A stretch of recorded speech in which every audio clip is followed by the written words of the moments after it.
અહીંયા આવું છું ને આ પરિવારને જોઉં ને અંદરથી દુઃખ થાય.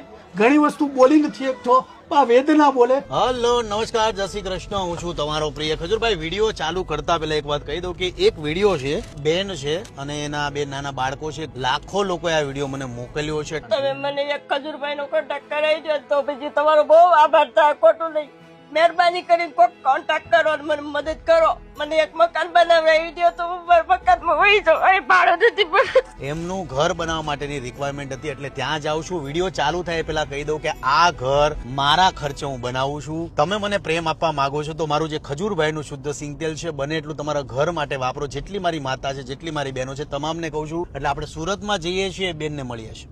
ઓલા એક બેન મંજુલા બેન, ઓય 330 નંબર ક્યાં છે? આગળ છે ને? ઓકે, અહીંયા જાઉં છું, ત્યાં જાઉં. હાલો, ત્યાં મળીએ.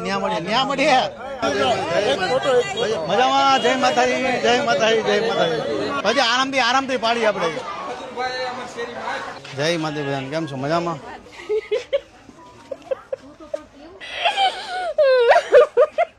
રોમા માજી,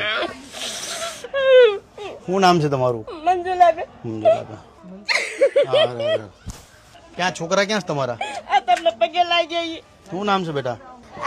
આદિત્ય. છોકરો છોકરી ને હું અમે ત્રણ જ રહી. મારા ઘરવાળા લોકડાઉન મારો કોરોના હતો ને એ વખતે દવા પી ગયા છે, અનાજમાં નાખવાના ટીકડા પી ગયા છે. પણ એ કોરોનામાં નહીં, પણ અનાજમાં નાખવાના ટીકડા અહીંયા વચ્છરાજ હોટલ છે ને સીમાડા નાખા બારોબાર પીને આવ્યા ને ઘરે આવીને પછી વાત કરી કે મેં અનાજમાં નાખવાના ટીકડા પીને આવ્યો છું કે. કેમ પી ગયા તો દવા? એ અમારા કાપડની દુકાન હતી.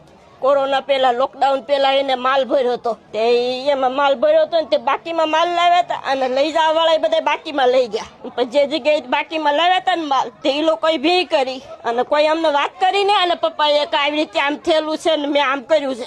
પછી એ જે માણસે ભી કરી તેનું નામ બામ કાંઈ ન કીધું. ઠેઠ સુધી ઘરે આવીને 10 સાડા 10 વાગે આવીને વાત કરી તો છોકરે આ ફોટા લીધા, સેલ્ફી લીધી.